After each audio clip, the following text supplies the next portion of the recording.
Well, the U.S. is calling for a transparent investigation of the disappearance of a Saudi journalist who'd been critical of Saudi Arabia's crown prince. President Trump expressed concern yesterday about missing Washington Post contributor Jamal Khashoggi. The U.S.-based journalist vanished last week in Turkey. And this morning, we're learning new details about Turkey's investigation. Holly Williams is outside the Saudi consulate in Istanbul, where Khashoggi was last seen. Holly, good morning. Good morning. Saudi Arabian journalist Jamal Khashoggi entered the Saudi consulate here in Istanbul, Turkey last Tuesday, apparently to get a document he needed to marry his Turkish fiancée. His friends say they haven't heard from him since. The Turkish Foreign Ministry said today that Saudi Arabia has agreed to allow Turkish investigators to search inside the consulate building. Khashoggi's supporters protested outside the Saudi consulate today, demanding to know his whereabouts. This image is said to be taken from a CCTV camera showing Khashoggi entering the consulate on Tuesday. We can't independently verify it. Turkish officials speaking anonymously have told journalists they believe Khashoggi was murdered inside the Saudi consulate.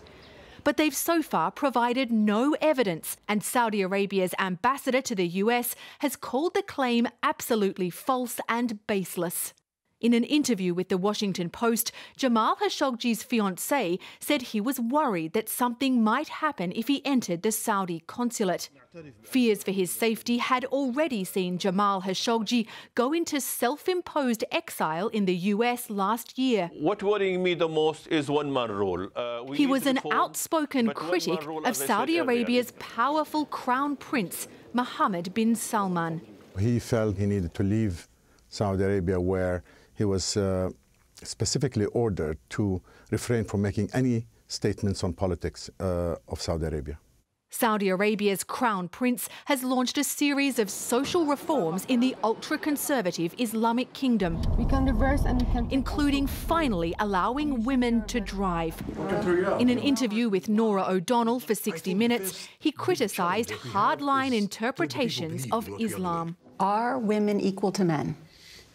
Absolutely. We are all human beings, and there's no difference. But at the same time, the Saudi authorities have cracked down on all forms of dissent, locking up critics and rights campaigners.